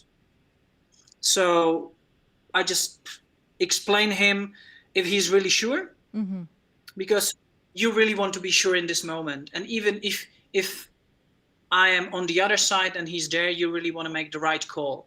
In the end, I think it's about trying to make the best decision possible. Mm-hmm. Watching it now is just like checking all the clips. For me, if I look on that, it's just like 50-50, 55-45 situation, where it's about, for me, it's very close to if it's danger or not. So very gray zone, mm-hmm. where you just, someone feels it's dangerous, someone not. And Paco, like when I came back after the game, my mobile phone was full of all the messages. And it was like questions. Why it was not a goal? Why that? Why there? Why? Yes, I think it was a goal. I think it was not a goal. It was a great decision. And now, so from Valencia, I think we discussed it every day. Yes. And we still don't have the right answer. Mm-hmm. Okay. So just so that everybody's on the same page who are watching, maybe I'll lead through the rules considerations, and then Jakub, you can let me know if what I'm saying makes sense to you, because this is how I viewed it as I was watching it with my third team yellow group. And so what we're looking at here is that if the first shot is a hit on the penalty corner, it can't it can't cross the goal line above the height of the backboard. Okay, we all know that part. So the question is whether that first pull in, and I think that was that Kamada that was at the top. When there was a bit of a flub on the injection, and he had to pull the ball back outside and then drag it back in, and in that process, does that constitute a shot at goal? There isn't a really strong definition in the book, but there is one at the beginning of the rule book that says that a shot at goal doesn't necessarily have to be on target, but it has to be the intention of the attacker to want to score in that moment.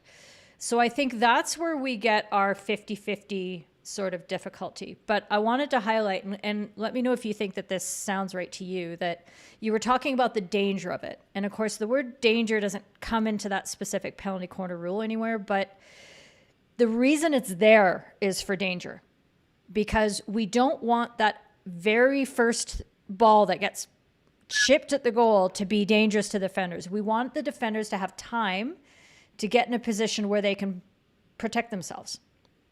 Right? Okay. And so to me, the whole part about the first shot can't be that chip shot, but the second shot can. That means the defenders have been able to get, they're all sighted. They're not being blocked by anybody. Yeah, they're where they need to be safe. And that's why you can then raise, subject to danger, of course, a second hit on goal.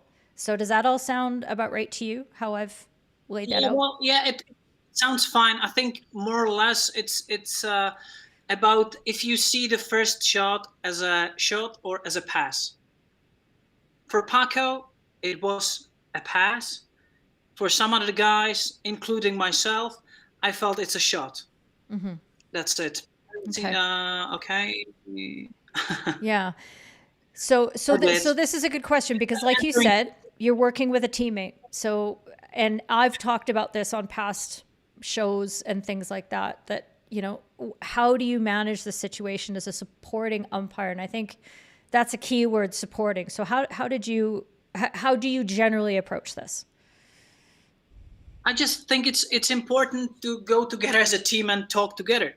And when you are coming there, you don't know if your decision is 100% correct. Mm-hmm. You need to work with what your colleague have seen, what you have seen, and then try to put the best decision in that time. If there was a video, it's simple. You just make the decision, send it upstairs, and there is the decision coming. But I think it's very important just come together and talk to each other. Mm-hmm. But as you said, support. I think, of course, support. The point is that in that exact moment, you don't know if your view or if what you think was the right call, or if, especially when you don't have the same idea or same view on the thing what happened, is very important that you just come together and discuss it. Well, in the end, I would be very happy if, for example, if I don't know, if even it's a question for rules committee or for someone to explain if this clip is a goal or no goal, mm-hmm. because I still think it's the way of interpretation of the rule, mm-hmm. and the interpretation is really different. It's like danger, no danger, shot, no shot, like yeah. So we can't be 100% sure saying, oh, we made a mistake, it was a goal. I feel when I look on it back, I feel it's a goal because for me, the ball was going on the goal and it was a shot. But sorry, we can't look to the head of the player if he wanted to pass or not. Yeah. You know? Yeah, exactly. So this is one of the this comment from Ian here, and it's repeated a couple times here. And what I want to make sure that people understand is that it doesn't have to be a good shot. It doesn't have to be a shot that is probably going to score, or maybe is 50-50 going to score, because there's this judgment that's getting inserted that, well, that ball never would have gotten to, Vincent Van Ash, and he definitely would have saved it. Well, that doesn't matter. Was the attacker trying to get the ball on goal? Was he trying to get it there? And it doesn't matter if it was a smart decision or if it was going to be likely. So I think, we need to distinguish that. And for me, I've always I always go back to general principles. When something's really ambiguous like this and we don't know which way to go, the first principle is, was it dangerous? And if it wasn't, then our first job is taken care of. Okay, so the first part of any rule is now fulfilled. And then I look to, we want to find ways not to blow our whistle. We want to stay out of the player's way. We don't want to look for reasons to call technicalities and make those interventions. Right? We just want them to express their skill and decide the games. So for me, if it's ambiguous and everybody's safe and taking a certain approach stays out of the player's way, that's the approach I want to take. Does that resonate with you? Yeah, that sounds good. Sounds good to me, Keely. Okay. Oh, good. Here's Peter. Have you ever asked a player after the game if he wanted to shoot or pass? No, I haven't. No, I haven't. But actually, I asked one of the Belgian players after the game, what do they think? Because that's one of the moments when you are sitting after the game. Hey guys, what do you think about the situation? Mm-hmm. And it was a decision for them. So actually, I don't know if I can name, but the answer was very simple. Yes, I think it was a goal. Mm-hmm. Yep. So, and it tells you something. I'm not saying it was a right decision, because as I said, it's like a 50-50, 55-45, whatever. But for me, it's very important to know what the players are thinking about this. Mm-hmm. Yep. Yep, absolutely. And it's not always because players know the rules better. It's not that, but they understand the spirit. And especially at that level, they, this is what they're living and breathing. And there is an inherent sense of fairness, I think. And just to me, that's what I love about the hockey rules, is that they do shape and flow the way that we play, the way that we compete in this sport. And so listening to that voice, I think, really helps us get to better results as umpires, rather than getting really caught up in the language. And especially when it's language that isn't in the rule book, but is language that maybe umpire coaches have said.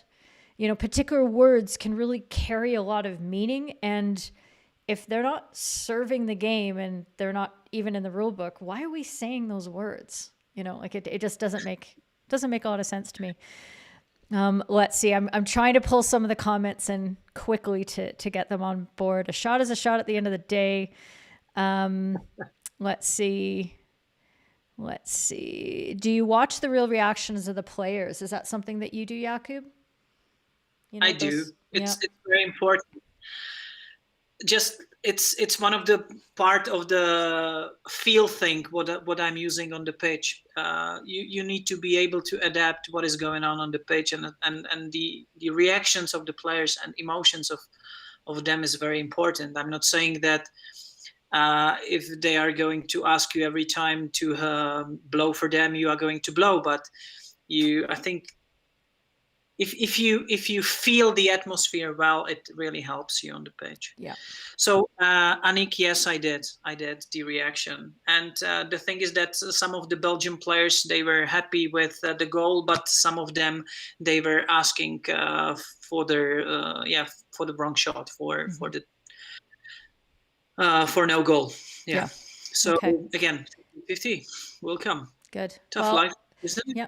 And I appreciate that. I hope that helps. I hope that helps everybody home as you're listening to this discussion and help shape your thinking. Again, for us, what we're not here to talk about really whether the decision is correct or not, but what is the process we go through, and then how do we handle that with our colleagues. So I felt it was really important for you in that moment to, you had your chat with Paco as the controlling umpire, and then the important thing to do in that moment is to realize you've got 45 more minutes of a game to go. And if you make a scene and you overrule, and you somehow, and you show overtly that there is a disagreement there, how are you going to be able to keep control of a match for another 45 minutes? So there's one decision, and then there's all the decisions of the match, and all of those decisions can affect the outcome of a game. So maybe that isn't the critical turning point, but how you manage it is critical for the rest of the game. Does that make sense to you as well?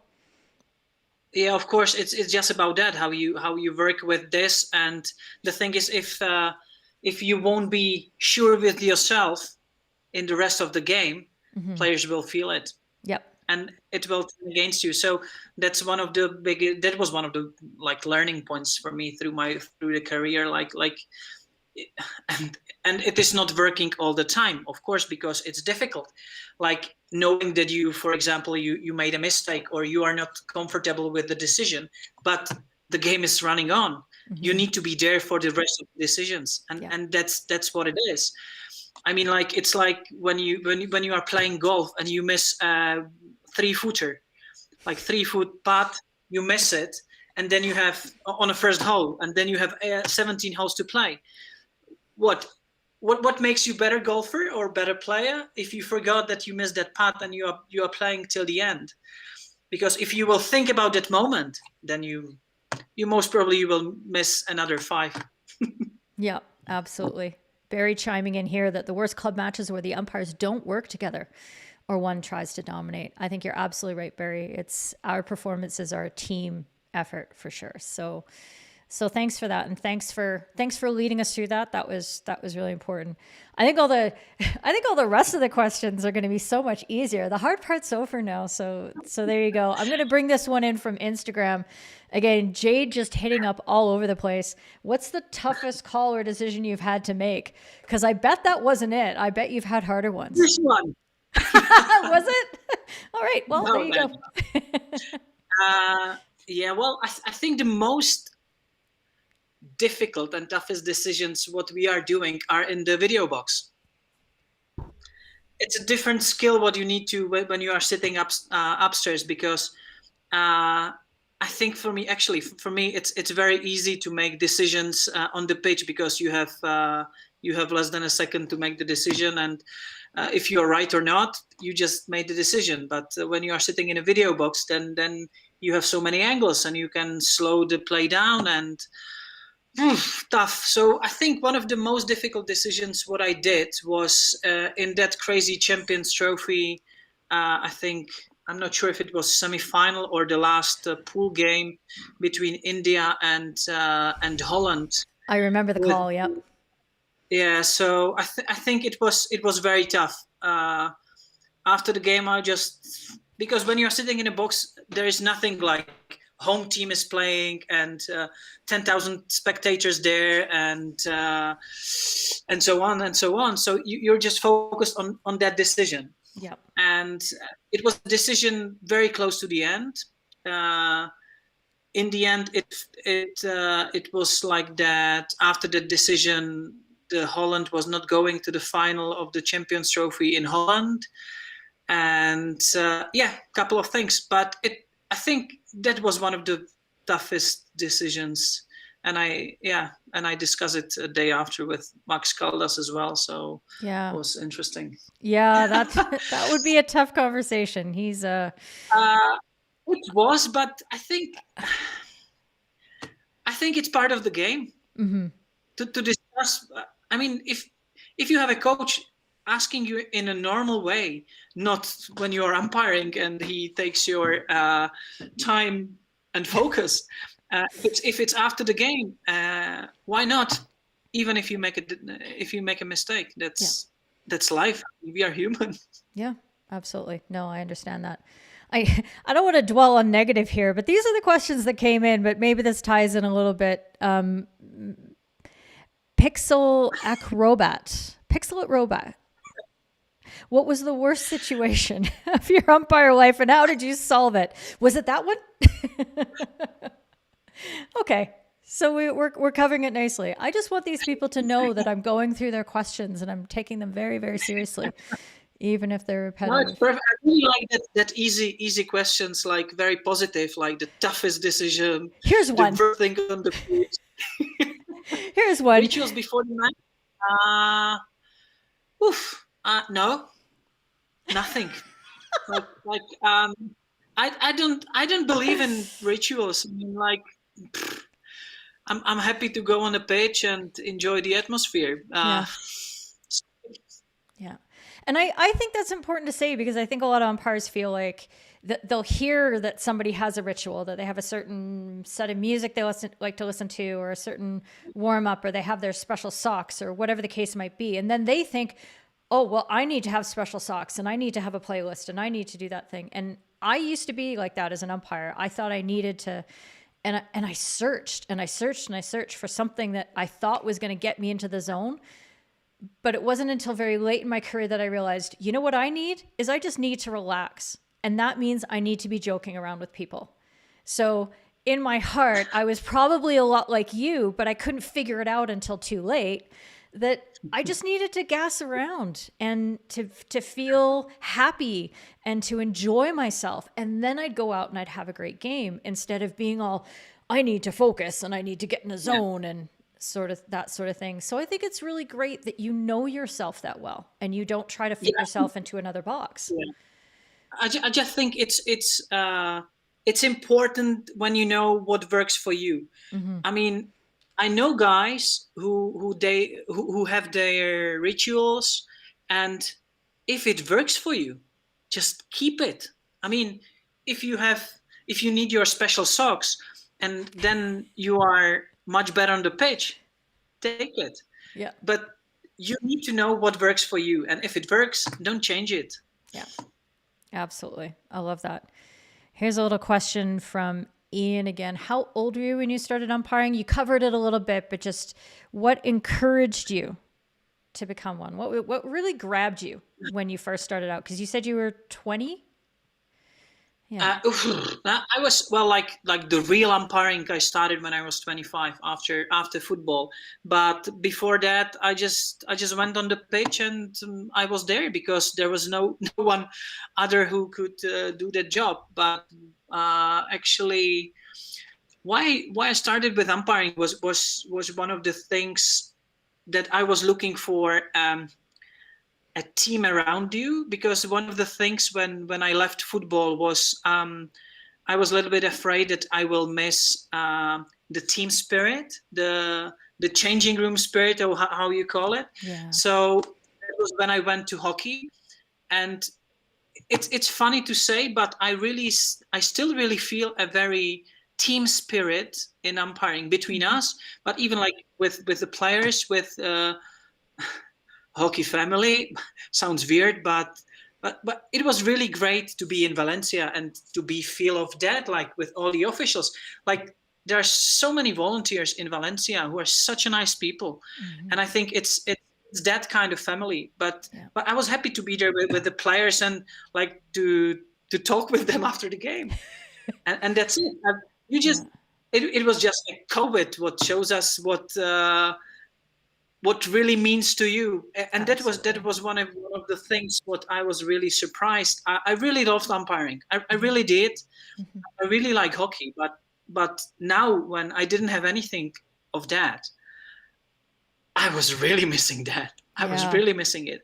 I'm not saying it was not great to stay with the family or go playing golf during the weekend, but yeah, I was missing that. Yeah. I have no doubt that the first time I get to go back out on a pitch, because I haven't seen hockey in real life for a full 11 months now. So I have had no breaks whatsoever. I've had no sort of contact. I've taken a stick and I've gone out into the field on crappy grass and just hit a ball against a fence just so I could remember what that felt like again. But the first time I get out there with people, I'm pretty sure I'm just going to cry the whole time because I'm going to feel just so overwhelmed. All the emotions I've been holding back and trying to ignore, and getting that connection back. Yeah, I think it's going to be really profound for a lot of us. And I hope we come away from all this as we finally are able to put this period behind us. I know not necessarily COVID, but this particular kind of lockdown life, that we're going to appreciate what we had a lot more and give a lot more back into it to make sure that we don't lose it again. So that's sort of that's my sermon. That's my preach. Okay. One more clip. Let's go through one more clip because this is one that you raised that you really wanted to talk through. And I think you were harsh on yourself on this one. And as we go back through it, I don't know if you had a chance to replay it before we came on air, but this is the one that happened near the end of the third quarter here. Everybody apart from Cortez around the circle. In your end. In it comes Kamada, better stop, good save, good pick, good follow-up, another great pick, follow-up, and it's wide. Heavens above, what a passage of play. Well, the first pick above the head, I think Jakub Mejzlik allowed to carry on. Pick up and takedown was saved on the line. We'll see here. Good save from the guy. Up, pick, takedown, off the line. And then, was there a swing and a miss in front of the goalie that should have been a corner? However, there was definitely a shot on goal that was pulled wide at the end of that. Great pick by the Slova. So you went over and had a chat with Paco again. This is just end of game. Yeah, I did. I did. Brilliant. The first time I was watching it. I'd be interested to know why, only what the interpretation. Actually, so how do you feel about this one? Because I think you got it right. So yeah, it's just like in the end, I just think we gave to Spain 2 chances to score. So in the end, I just think it was a wrong decision on the pitch. Mm-hmm. I'm just saying how I feel. Yeah. So it was a classic situation when you are trying to hold your whistle because the players have a chance to score. Very, very tough. If they would score, it would be a great advantage or whatever. But yeah, I think we just. I was not sure what happened in the end. If there was if there was a hit by the defender or by the attacker. So I just went to Paco just to discuss it, and I was asking him if the advantage was good enough to not blow a penalty corner. So we just agreed that it was not the best advantage what they had. So we went back to the penalty corner. Yep. But I just, when I'm looking on it now, I just think we gave them, or I gave them 2 chances, 2 opportunities to score. But I think it's just not the best decision what we should do in that moment. Yeah. So yeah, So, if I was brave enough to play advantage, then there was no reason to go back for the penalty corner. So I think most probably, but that was one of the moments where I was saying like, I would go for a 16 or a free hit, and then if you are not happy with attackers, I would just send it upstairs to the video, and everyone is happy, because they would be happy for. Most probably they wouldn't even go for a video, because if I would explain them that I was playing advantage, they would understand that it will be very difficult to downgrade it, or to upgrade it back to the penalty corner. Yeah. So yeah, that's how it is. I just think in the end my decision was wrong. And as I told you when we had a meeting 2 days ago, or just a chat 2 days ago, it was one of the things what I was telling to Michel van den Heuvel after the game when we just discussed it. So I just think it was the wrong decision, and that's how it is. yeah. Or how you feel it. Well, as I was watching it, now that you've explained your feeling about how they had an appropriate advantage, I get it, because I think you could have called this first danger off Vinny here off his save, but you played that through, so advantage was given. Spain had a fantastic opportunity out of midair, and that was very good. Excellent save by the defender. To me, there's another sort of foul here as Doman takes a swing at the ball. But then if you feel like this, for you and you in the moment, if you feel that this shot coming in from behind is good advantage and it just happened to go wide, then that's fair.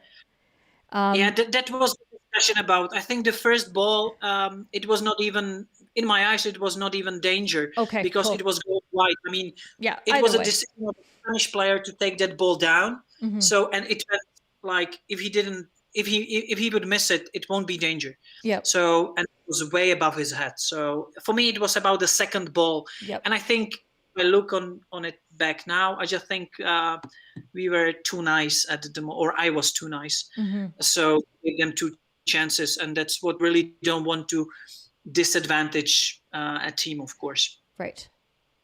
Yeah. No, that makes sense now, and I think does it make sense? Yeah, absolutely. And I think this, for those of you who are watching, this is a really important way, I think, for umpire managers. And I'm not saying I'm Jakub's umpire manager. I absolutely am not. But like, let's pretend that's the role that I'm playing right now. And I'm, in a debrief with Jakub after a game, and he says, okay, let's look at this. I want to work through it. This is what I'm seeing. And it's for the umpire manager or coach to ask questions, right? Because you have been able to show me what you were thinking, and that helped me understand better. And I realized, yeah, okay, you've got an absolute good point. And so it's, again, you're accepting the responsibility that you felt like you made the wrong decision. For me, I'm now reflecting back on how does this process impact how other umpires play advantage in the circle.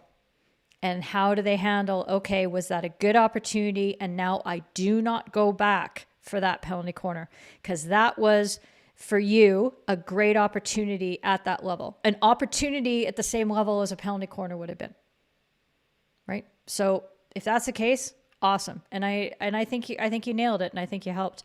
Let's just see if there's anybody in the crowd here, as my eyes are playing down. Peter. Let's see. Is it not just the case the advantage was given? They had a good shot, but they missed it. Yeah, that's exactly what Jakub's explaining, which is great. Ian, congratulating you on a very honest self-analysis. And yeah, Jay just chiming in that not every shot at goal is an advantage. It has to be a shot that's more of an advantage than what a PC would be, right? And so, Jakub, what you're thinking is that felt like a good, Vincent, even though he was in front of the goal, he was off balance a bit. He was moving. So he's not in a great spot to make that save. Exactly. The Spanish attacker. And so there's another defender in front of the goal, but yeah, that looks PC level to me. And the Spanish player absolutely didn't have to take a full-blooded volley out of midair. He could have bunted it and probably been more accurate with the shot. That was his choice. Well, that's how I feel it now, and how I most probably felt it after the game. But that's one of the reasons why it's very important to have in this level, because it's all about details. Yeah, it's all about details, and it's very important to have a video umpire. So I'm glad we are using the technology. And as far as I was talking with some of my football colleagues, I'm not sure if they are using the VAR very correctly. So I think we are using technology pretty well in hockey, and I'm very, very glad to have it. So perfect. I agree. Absolutely. A little question from Anik. Were you influenced at all by the Belgian player, that was Doman, asking for... Was he asking for a PC, or was he... I think he was asking for a free hit out. Because I don't think Doman was happy with the sticks above the shoulder for some reason, which we know isn't a rule. But no, I think it's a natural reaction of players, especially in that kind of moments, that they are trying to ask something. It's about the way how you are. But actually, I'm not very guy. I'm not a guy who is very influenced by those questions. So no, not at all. Good. Well, I think what I'm going to do, I'm going to pull up the last Instagram question that I had, and then I'm going to ask all of the people at home, if you have any other questions for Jakub, now is the time. You need to get those questions up on the comments so that I ask them, because I'm going to let Jakub get back to his life in a second. Just not quite yet. I'm having trouble unlocking my iPad as I'm trying to talk and do everything at the same time. And I have to use my passcode. More successful than myself finding sound here. So. Oh no, you're doing fine. I'm glad you're back anyway. So here is a question from Michael Pivko on Instagram, Mr. Small Beer, asking you, do you think it's important to adapt your umpiring style according to the level of hockey? Because you were talking earlier about how in some European club competitions, you get such a wide range, and that's really challenging. And then you're going from Czech league to, Spain versus Belgium. So how do you adapt to that when you have so many different levels? Well, you must adapt your style and your way of your umpiring, even like what you allow and what not, because with the different levels, it's a very different hockey when you are umpiring like the domestic league, and then you are coming to this top nations hockey game. So of course I think it's very important to adapt to that, and that's one of the skills what the best umpires have. So I think it's very important. Yes. Yeah. And even like the style of umpiring and style of your approach to them. Mm-hmm. That's what I really think it's important. Yeah, that makes a lot of sense. I'm not sure if we're going to get any other intelligent questions coming back, but here's Jenks chiming in. Before you get invited for the MPUA Golf Day, what handicap are you declaring? So for those of you at home, Jakub is very big into golf. This is actually his life outside of hockey, right? This is your thing. So tell us about your golf handicap, and are you gonna take any money from our English friends? I think I have handicap lowered somewhere around 3 or 3.5. I don't know.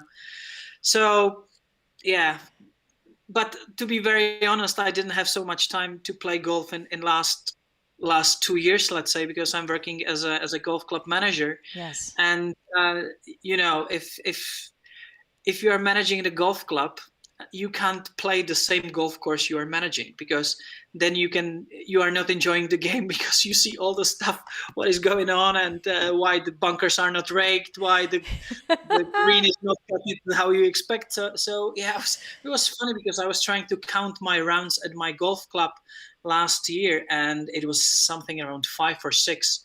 So, and I was not playing so many tournaments. So yeah, I think handicap around 3, but playing.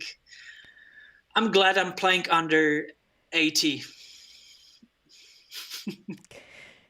It sounds great to me. I'm not a big golfer, but I am well aware that an 80 is nowhere near anything I could possibly reach. So there you go. Anik's just wondering quickly, the stuffed animal behind you, is it a mascot? And is it a dinosaur? Because I think somebody else mentioned that. Let me put you on the big screen there. Where is it? You got to bring this out. Oh, it is a dinosaur. It's Stilla's dinosaur. Okay. It was a gift from my sisters to him for I think it was a Christmas gift. Yeah, must be. And he's gonna celebrate his 2nd birthday in 2 hours. So big day here that for is us. Fantastic. Congratulations on a healthy and happy 2-year-old. And I'm sure, I know you still have to go to work and do all those things, and it's COVID, but it's still a big deal. So congratulations and happy birthday to the little one. That's fantastic. And I love the dinosaur. I have to tell you that I played at the University of Calgary back in my competitive days, and our school mascot, you know how in North America schools have, you're the University of Calgary dinosaurs. That was our thing. So dinosaurs have always been a thing in my life. So I thought that was very cute. It was just for you, Keely. It was just for you. Thank you. You can send it over in the mail. I'm sure your son won't mind. Jade, talk about the video umpire decision at LV. The comms were down and you used pitch side comms. Oh, Lee Valley. All the eyes of the world were on you as you walked back onto the pitch to give a penalty stroke. So was this the worst moment of your career or not? That was fun. I can say that was fun even when I missed a penalty stroke, and Laureen in the video box just had to correct me to go for a penalty stroke. But it was good. It was nice experience, let's say. It was nice experience. And it was nice experience to know that I was the only guy on the field who knows what is going on and what will go on. So I just had a headset on my ears, and having Laureen there telling me, "Hey, Jakub, it's gonna be a penalty stroke." So I was just like, okay. So, and what was going in my head was like, okay, will I make the decision from the sideline? That look weird. That will look weird. So I was just going towards the circle, and then the stands started doing like, oh. So I just did. So yeah, something inside myself just decided to prolong the decision and walking there, and then make the call like even from the penalty stroke spot. So, and then the whole stadium exploded. Like it was kind of entertaining. It was pretty funny because the next morning in a hotel we just met the Dutch girls. At the breakfast, I think it was Sam de Waard or who just came to me saying, "Oh, it was one of the most exciting moments to watch. How are you walking there?" I was just like, "Okay, perfect." That's amazing. Was funny. I mean, like one of the really good moments to remember. And thank you for the question. I really like that. That is awesome. But, yes. But I will try to see the penalty stroke live without the video ref next time. I don't know. I think you should play that moment again. That was really fun. That's awesome. Jade actually pulled that question a couple times, and I wasn't sure how to fit it in, but that was perfect there. So we are getting to the end. Ian is saying thank you very much, and Stephen as well, your old friend from 2008, saying thank you as well. Jakub, I had an amazing time. I hope you really enjoyed it too. You dropped a whole bunch of knowledge bombs, and thank you for all of your honesty and you know, being so open about your experiences in very specific moments and also just in general. I think it's so important for everybody to see the people behind the whistles, and you're a great representative of all of that and bringing all your personality, not just on the pitch, but to the live stream as well. So thank you for all of that. Barry is saying thank you. Nico, if you saw him earlier, appreciate your time, says Gary Joy. Hope you're back on Umpire at Home very soon. Hey, it's the challenge has been thrown down. You're going to have to come back very soon. So there you go. Thank you very much for inviting. It was great fun. Seriously, it was awesome. And you got out of a European hockey umpires meeting. So there you go. Oh, I'm going to be in so much trouble. Thanks again. Have a fantastic night and happy birthday to the little one. And we will talk very soon. Bye-bye. Hi, everyone. Thanks.